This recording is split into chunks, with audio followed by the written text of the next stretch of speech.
उसमें 3 तरह की चीजें समाई हुई हैं, जैसा हमारा जीवन। एक है नींद और एक है स्वप्न और तीसरी है विचार। ये 3 चीजों का समावेश लेके हम जीवन को जीते हैं। प्रमुख चीज इसमें नींद है। नींद है तो स्वप्न है, और स्वप्न अपनी मर्जी से आती है, वो आपसे पूछ कर नहीं आता। स्वप्न का मतलब यह है तुम्हारी इच्छा है, तुम्हारी वासना है, वो स्वप्न से ज्यादा नहीं। फिर विचार आयोजन, फिर विचार से हम उसको सॉल्व करने की कोशिश करते हैं। और ये 3 चीजों के भीतर सुबह से शाम हमारी निकल जाती है। अब आप अंदाज लगाइए कि जो आदमी नींद में है उसकी क्या आशा होगी, उसकी क्या मांग होगी। वो तो नींद जो मांग कर ले, नींद से ही निकलेगा ना स्वप्न। जागृति से तो स्वप्न आते हैं, स्वप्न आते हैं नींद से।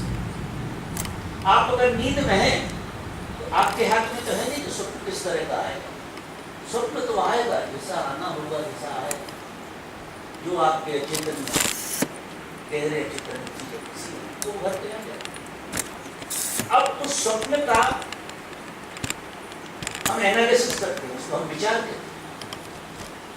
जो हम विचार की बात करते हैं वो हम स्वप्न का एनालिसिस करते हैं, और स्वप्न को हम ठीक जगह बिठाने की कोशिश करते हैं विचारों के माध्यम से। सबकी जिंदगी में करीब करीब एक खेल चलता है, और जिंदगी कहीं नहीं पहुंचती, गोल गोल घूमती रहती है। मूल जो बात है वो समझने की, मूर्छा हमारे जीवन में सबसे ज्यादा कामयाब हुई है।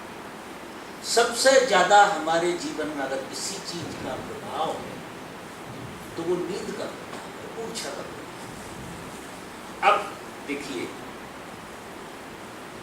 किसी से ऐसा कहें कि तुम नींद में बैठे हो तो कोई मानने तैयार नहीं होगा।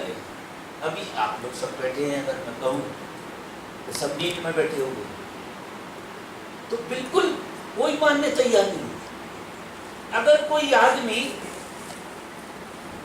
कोई गहरे प्रयोग करे 21 दिन के, 25 दिन के, 40 दिन के, और जागृति का सही प्रयोग उसको समझ में आ गया, उसकी मूर्छा टूट रही हो या टूट गई, और वो आदमी जब इस दुनिया को देखता है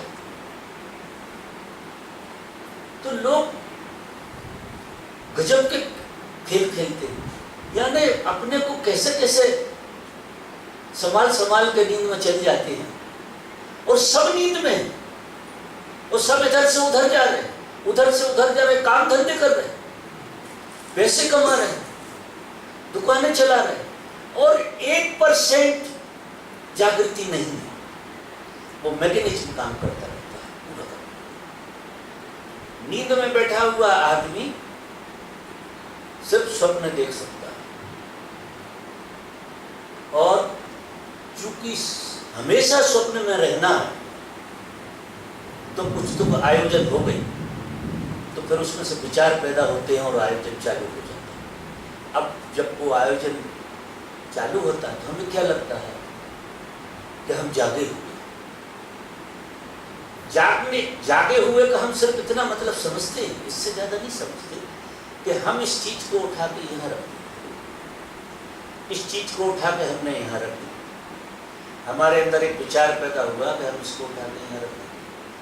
अब आप जो क्रिया करते हैं यहाँ से उठा के यहाँ रखने को, इसको सिर्फ आप जागरण मानते हैं, क्योंकि कोई क्रिया हो रही है आपसे, कोई क्रिया आप कर पाते हैं।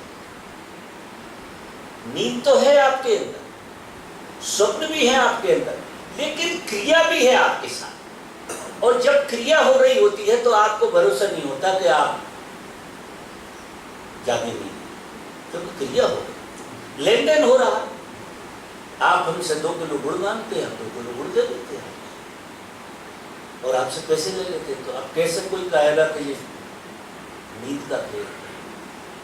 लेकिन एक आदमी जिसे दिखाई नहीं देता हो और अच्छी ट्रेनिंग दे दी जाए, 2 किलो गुड़ वो भी दे देगा, 2 किलो गुड़ दे देगा। जिसे हम बुद्धि कहते हैं, आप आश्चर्य करोगे, वो अंधे की लकड़ी थी। अब अंधे की लकड़ी अगर प्रैक्टिस की जाए तो बड़ौदा पहुंचा देती आप लकड़ी से बड़ौदा पहुंच सकते, भले याद रहना। जिस तरह से अंधा लकड़ी के सहारे अपनी जिंदगी गुजार लेता है, उसी तरह से जीवन पूरा का पूरा लोग गुजार लेते हैं बिना आंख खोले। ये जो आंखें जो हमें दी हैं, जो दिखाई देती हैं, ये अंधे की लकड़ी का खेल है। इनसे उतना ही दिखाई देता जितना अनुमान, जितना तुम्हारा अनुमान होता है, क्योंकि पूरा का पूरा खेल लकड़ी से जो चलते हैं वो अनुमान से चलते हैं। और हमें दिखाई दे रहा है तो कोई बहुत बड़ी बात नहीं हो गई, अनुमान हमारा थोड़ा बड़ा हो गया, हम बड़े अनुमान से जी रहे हैं और हमारा काम चल जाता है। लेकिन जिंदगी में एक जो प्रसाद होना चाहिए, जो जिंदगी में एक महोत्सव होना चाहिए, उल्लास होना चाहिए, अहोभाव होना चाहिए, वो हमारे जीवन में कैसे आ सकता? क्योंकि जब लकड़ी के सहारे चल रहे हो तो लकड़ी कब टूट जाए, लकड़ी कब फिसल जाए। अब जिन लोगों का भी आप सहारा लेते हैं बुद्धि के द्वारा, बुद्धि कभी किसी पर भरोसा नहीं करती। पति अपनी पत्नी पर भरोसा नहीं कर पाती बुद्धि की तरह से, न पत्नी पति पर करती, क्योंकि जो बुद्धि अंधी होती, ये अनुमान से चलती, ये अंधे की लकड़ी है। जैसे अंधा लकड़ी से चलता है, ऐसे हम बुद्धि से चलते हैं और हमको क्या लगता है कि हमें जागृत है। अब ऐसी अवस्था में परमात्मा के प्रति धन्यवाद कहां से उपजे? जीवन प्रसाद कैसे बनेगा? जीवन को हम प्रसाद की भांति कैसे अनुभव कर पाएंगे? तो ये बात जब बिल्कुल किसी को साफ हो जाए कि हम कहीं नहीं पहुंच रहे हैं, गोल गोल घूम रहे हैं। रोज सुबह होती है, रोज शाम हो जाती है, हमें कुछ जुड़ता हुआ नहीं दिखता। हमारे आजू बाजू जुड़ जाता होगा पूरा करकट, आजू बाजू तो बहुत कुछ जुड़ जाता, लेकिन क्या हमें जुड़ता है कुछ? अगर कोई व्यक्ति में रोज रोज कुछ जुड़ता है तो वो बूढ़ा नहीं हो सकता। उससे ये ख्याल नहीं आएगा कि उसकी उम्र घट रही है, क्योंकि आप कोई संपत्ति कमा रहे हो, आप में कुछ जुड़ रहा है। और जब जुड़ रहा है तो आप तो रोज रोज यंग होंगे ना, क्योंकि संपत्ति जुड़ रही है आपकी। तो रोज रोज आदमी को कैसा लगेगा कि जिंदगी आज भरपूर हुई, आज मजे में हुई, क्योंकि कल से आज रिच हो गई। और जिंदगी कायदे से अगर जी जाए तो कल से आज रिच होना चाहिए। और अगर कल से आज रिच नहीं हुई तो तुम कल और परसों की बातें करते रहो। लोग हमेशा पुरानी बातें करते, उधर अच्छा था, वो दिन बड़े अच्छे थे। जब वो दिन अच्छे थे तो आज क्या कर रहे हो? जिंदगी तुम्हारे हाथ में, तुम जिंदगी को जी रहे हो तो जिंदगी रोज रोज रिच होना चाहिए। आज जैसा कभी नहीं था ऐसा होना चाहिए, क्योंकि आज कुछ घटा है आपके जीवन में, आज कुछ हुआ है आपके जीवन में। तो जिंदगी तो इस तरह से पढ़ना चाहिए। और जिंदगी चुकती चली जाती है। लोग कहते हैं उम्र घटी जा रही है, उम्र पूरी हो जा रही है, कुछ पाया नहीं है, न परमात्मा के तल पे पाया। और बहुत सारे लोगों ने तो संसार के तल पे भी नहीं पाया, क्योंकि वहां पाया ना पाया एक सा होता है। जिसे कल पाने की दौड़ है उसने पाया तो नहीं, पक्की बात। अब ये जो घटना घटती है ये कैसे घटती है? मूल बात जो मैंने शुरू में कही कि हम तीन के फेरे में, एक नींद और एक स्वप्न और एक तथाकथित विचार। ये विचार नहीं है, विचार तो कोई कोई आदमी कर पाता है, ये होते हैं रिएक्शन। ये विचार नहीं होते जिन्हें हम विचार समझते हैं, ये एक तरह का रिएक्शन होता है। आप डायरेक्ट कोई विचार करके दिखा दो, कोई गाली देता आप रिएक्ट हो जाते हैं, कोई अच्छा कहता आप रिएक्ट होते हैं। आपके अंदर जो भी विचार की धारा चलती रहती है, सिवा रिएक्शन में कुछ है ही नहीं, एक्शन तो है ही नहीं, रिएक्शन है। आप आश्चर्य करें, और हम रिएक्शन को एक्शन मान के चलते हैं। किसी ने गाली दे दी, हमने गाली उसे दे दी, और हमें क्या लगता हमने एक्शन किया। एक्शन कैसे किया? ये तो रिएक्शन हो गया। आप सुबह से शाम तक अगर देखेंगे, अपने जीवन को उठाकर लोग देखेंगे, तो सुबह से शाम तक सिवा रिएक्शन के आपके भीतर से कुछ निकला ही नहीं। एक्शन तो किसी किसी में आता है। अगर आपके अंदर सच में विचार पैदा हो, सच में आपसे विचार निकलने लगे, तब तो जिंदगी धन्यता से भर जाए, तब तो जिंदगी का खेल ही कुछ अलग हो। तो मैंने मित्रों एक बात कही कि पहली चीज है नींद। नींद ऐसी घटना नहीं है कि रात में आप सोए 8 घंटा 10 घंटा, उसका नाम नींद। हम नींद में गर्व से लगा के अभी तक नींद नहीं पड़े हुए, गर्व से लगा, मात्रा कम हो गई है, क्योंकि यहां हम थोड़े से काम काज यूं करने लगे जैसे प्रैक्टिस कर ली हमने चलने की प्रैक्टिस की है, उठने की प्रैक्टिस की है, बैठने की प्रैक्टिस की है, गजब की प्रैक्टिस की है। और उस प्रैक्टिस को हमें क्या लगता है कि हम जीवंत, तो एक्टिव तो हो जाओगे आप, क्योंकि प्रैक्टिस से सब एक्टिव हो जाते हैं, मशीनें एक्टिव हो जाती हैं, आप एक्टिव हो जाते हो, लेकिन जीवंत नहीं, जीवंतता नहीं। जीवंतता कोई और चीज का नाम, और एक्टिव होना कोई और चीज। बिल्कुल किसान रात दिन काम करता रहता, कोई वो जीवंत है, वो एक्टिव हो गया, एक खास तरह के खेल में एक्टिव हो गया। एक फैक्ट्री में आदमी काम करता, वो एक्टिव हो गया। एक क्लर्क काम करता, वो एक कंप्यूटर पर काम करता, वो भी एक्टिव हो गया। अब उसमें जीवंत जैसा कुछ है ऐसा नहीं, और इसलिए क्या होता है, सब थके रहते। हर आदमी के चेहरे पे देखो थकान। समय के पहले सब बूढ़े हो जाते हैं, समय के पहले सब बूढ़े हो जाते हैं, क्योंकि पूरा सर्कस चलता रहता है।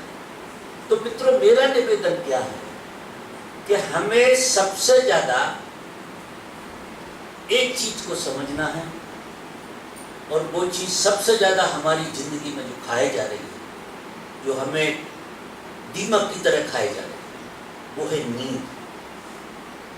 सबसे ज्यादा हमारे जीवन में नींद, और नींद का संबंध है भोजन से। अब अपन ऐसे पढ़ लें, नींद का जो संबंध है, नींद आती कहां से? आप अगर खाना मत खाओ, फिर दिखा दो सो गया, तो जुमाई नहीं आएगी। तो भोजन की जो मात्रा है हमारी, पैदा हुए हैं जब से, बच्चे को भूख लगती है कि नहीं लगती है, लेकिन माँ चढ़ी रहती है कि दूध पी ले, कि ये खा ले, कि वो खा ले। उसकी आदत शुरू से वहीं से हो गई है। इतना माँ सताती हैं खाने के लिए बच्चों को जिसका कोई हिसाब नहीं। वो खिलाती रहती है, उसके आगे पीछे घूमती रहती है, वो खेल में लगा के मुंह में डाले, ऐसा चलता है। तो धीरे धीरे क्या हो गया है कि हमको ज्यादा खाने की आदत है। अब शरीर को जितनी भोजन की जरूरत है, उससे ज्यादा भोजन अगर शरीर में जाएगा तो वो क्या बनेगा? वो नींद बनेगा। बहुत सारा हमारा भोजन का हिस्सा नींद का पार्ट हो जाता है। तो बेसिक चीज भोजन। अगर कोई व्यक्ति, हमारे यहाँ पहले आपने देखा होगा, नवरात्रि होती थी, 9 दिन का व्रत करती थी, 9 दिन का व्रत करने में 3-4 दिन के बाद फिर नींद आना बंद हो जाती, 3-4 दिन तक ज़्यादा से ज़्यादा आएगी। बाद में धीरे धीरे अगर वो आदमी सोता भी था तो सब झपकी लेता, और 9 दिन पूरे निकल जाते, कोई मर नहीं जाता। लेकिन उसने ऐसा प्रयोग करके देखा, ऐसे प्रयोग करके देखा। हम कभी ऐसे प्रयोग नहीं करते जिंदगी में, जैसी नॉर्मल जिंदगी हम जीते हैं कि भाई नाश्ता के बगैर काम चल जाएगा तो चला लो, फिर अंदाज लगाओ कि लंच के बगैर चल जाएगा तो चला लो। एकदम नहीं, एकदम नहीं कहना, धीरे। मेरा मतलब क्या है कहने का कि जो नींद है इसको हमें तोड़ दो, और नींद का सबसे ज्यादा संबंध भोजन से। तो मैं नहीं कह रहा हूं कि आप भूखो मरो, लेकिन सोने के लिए मत खाओ, जीने के लिए खाओ। जीने के लिए खाने की सबको परमिशन, कोई व्रत मत करो, लेकिन सोने के लिए आपको नहीं खाना। तो नींद टूटेगी तो क्या होगा? स्वप्न आना बंद होगा, स्वप्न। और स्वप्नों में समस्त वासनाओं का खेल होता है। समस्त वासनाएं हमारी जो है स्वप्न रूप में प्रकट होती है। अगर हम नींद में हैं तो समस्त वासनाएं अंगड़ाई ले लेती। वासनाएं क्यों अंगड़ाई लेती? कि ज्यादा खाया, बहुत ज्यादा खा लिया। जब ज्यादा खाया तो फिर शरीर से अगर ज्यादा खा लिया तो वो कहाँ जाए? फिर वही वासना बनकर प्रकट होता है कि वो ऊर्जा तो काम करेगी, कहीं ना कहीं तो जाएगी। तो जो जागृति की आपने बात पूछी, तो जागृति के लिए सबसे बढ़िया सूत्र, मूल सूत्र तो मूर्छा तोड़नी। अब मैं आपसे कहूं, सीधा सीधा सूत्र बताता हूं लोगों को। जागृति का सूत्र सीधा सीधा ये है कि हम हैं और हमें होने का पता होना चाहिए। हम अपने होने के गवाह होना चाहिए। हमारी स्वयं की स्वयं पर गवाही लगना चाहिए। आप हैं ये सत्य है, लेकिन आपका होना जब ही टिक सकता है जब उस होने के प्रति आप गवाह हो जाए। कोई भी चीज को सत्य करना हो कि हाँ, चाहे बाहर का जगत हो चाहे अंदर का जगत, बिना गवाही के सत्य नहीं होता। कोई भी चीज सत्य होती है तो उसकी विटनेस होती है, कहीं से आई हो विटनेस। आपने मजिस्ट्रेट बहुत पढ़ा लिखा होता है, लेकिन किसी घटना को जब तक वो सत्य नहीं मानता तब तक उसमें गवाही नहीं लग जाती। बाहर के जगत में जब तक कोई विटनेस नहीं होता तब तक कोई चीज प्रमाणित नहीं होती। अब चूंकि हम हैं उतने ही जितना परमात्मा, परमात्मा की तरह ही शाश्वत हैं हम, हो जाती परमात्मा की तरह ही सनातन है। जितना परमात्मा सनातन है उतने ही सनातन है, लेकिन हमारे होने के हम गवाह नहीं।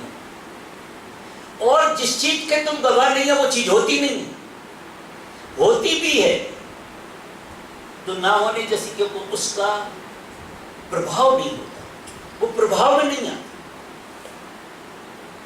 जैसे ही गवाही लग जाती है वो प्रभावशील हो जाती है। आप देखो, मैं एक उदाहरण के लिए, आपके पति को प्रभाव आपकी पत्नी देती है, गवाही लगती है, वो पत्नी होने का प्रमाण देती है, आप पति हो जाते हैं और पति प्रभावशील हो जाता है। अगर पत्नी जब नहीं थी तो प्रभावशील पति था क्या? कहीं दूर दूर तक नहीं था, तो कहां से पैदा हो गया? और सच लग रहा है कि नहीं लग रहा? वो गवाही से लग रहा है, विटनेस मिल गई उसे। जिस चीज की विटनेस मिल जाती वो चीज जीवंत हो जाती। आपका बेटा और कुछ नहीं, वो बाप होने की गवाही देता है। अगर वो नहीं है तो बाप होने की गवाही मिलेगी कैसे? आप बाप होने से प्रभावित होंगे, भगवान होने से भी आप जब ही प्रभावित होंगे। आप स्वयं भगवान हैं, लेकिन इसमें किसी की गवाही काम नहीं करेगी। दूसरे की गवाही के लिए तो अहंकार के तल पे कुछ भी हो जाएंगे आप। और उससे जी जाएंगे, पूरी जिंदगी चल जाएगी आपकी। लेकिन स्वयं के गवाह जब तक आप नहीं होंगे, तब तक आप नहीं कह सकते कि मैं वही हूं। तो उसके गवाह सिर्फ आप हो सकते।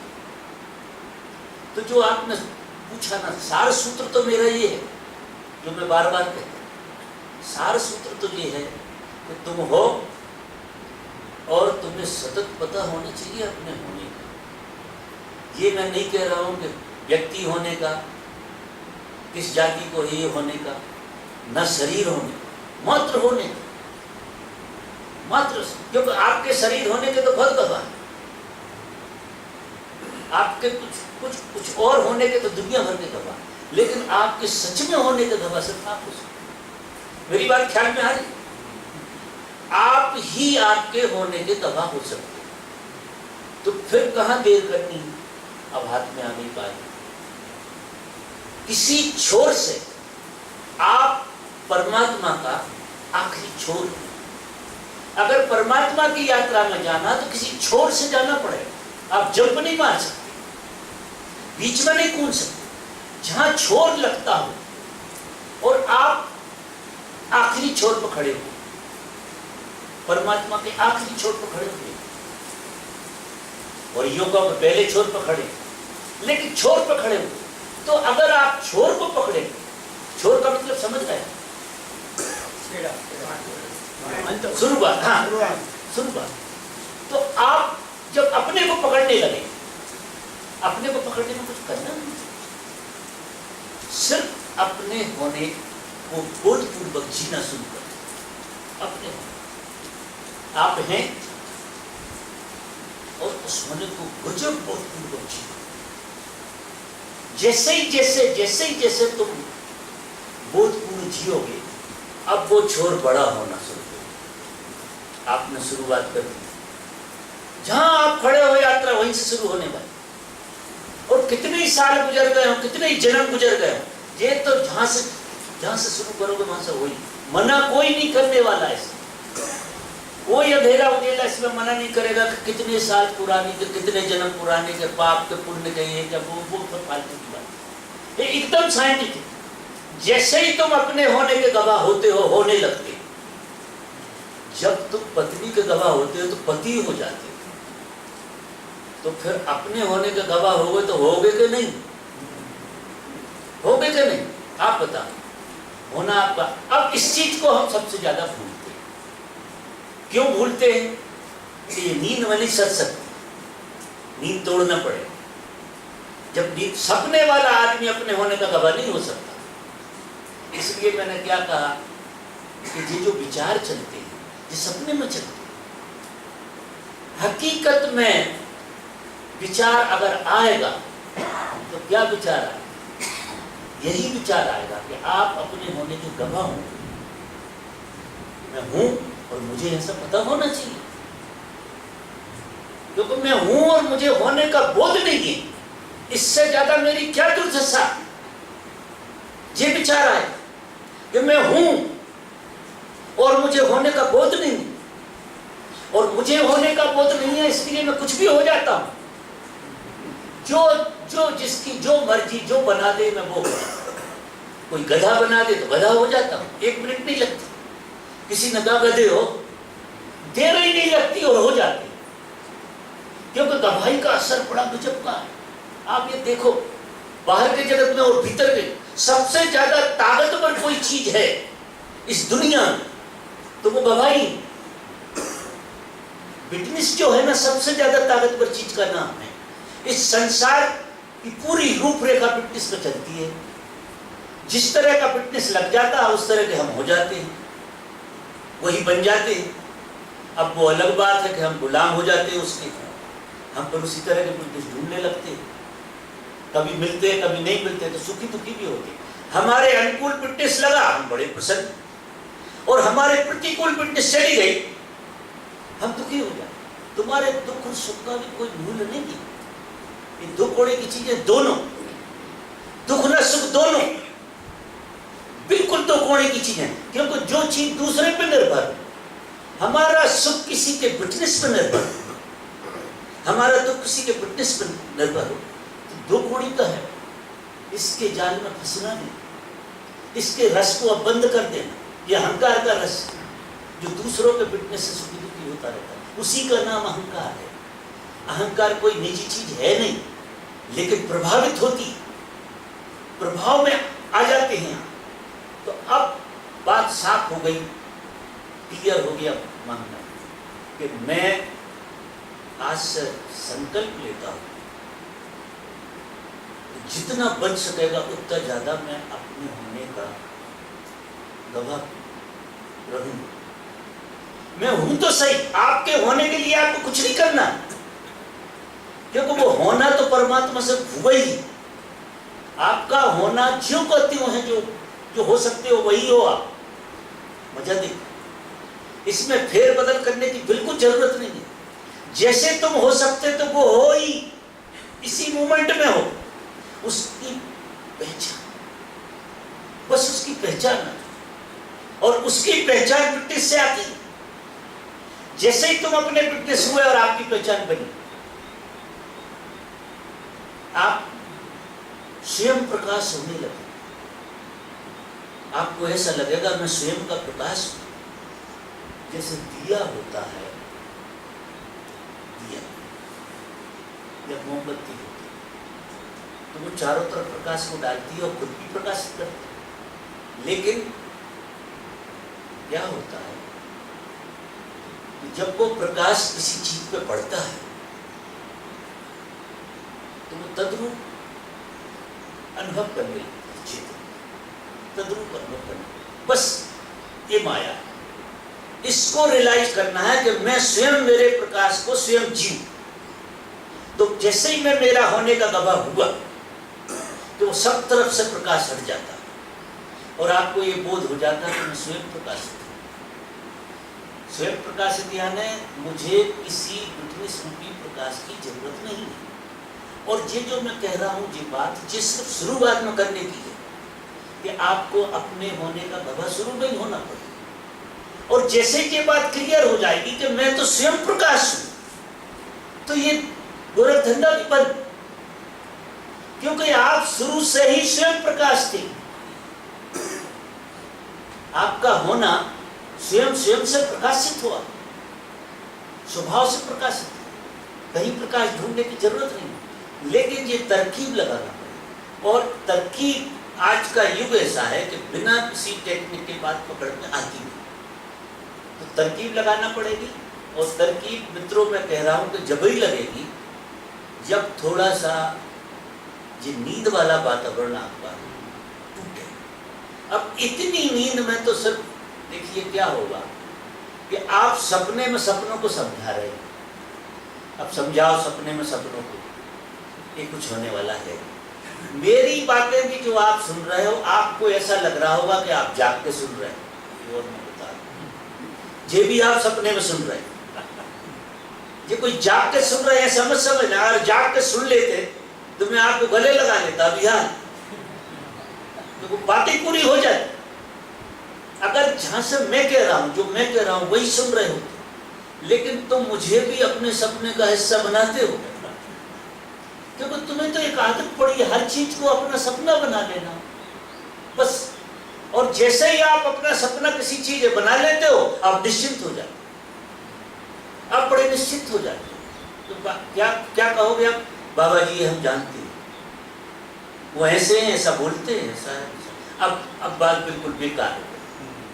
अब आपके सपने में मैं और जुड़ गया, ये समझ लीजिए। अब चूंकि आप सपने में खड़े हुए हैं, मुझे आपसे बोलना है, तो उसी लेवल पे आके कुछ बात कहेंगे। अगर कभी क्लिक हो गई जो मैं कह रहा हूं, अगर कभी क्लिक हो गई बात, निश्चित ही सपना सपने में ही टूटेगा, निश्चित टूटेगा। क्योंकि मैं तो सपने में नहीं दिखाई देता हूं आपको, सपने में निश्चित सबको दिखाई देता हूं। सब लोग मुझे उसी तरह पहचानते हैं, मुझे अच्छी तरह पता है कैसे पहचानते हैं।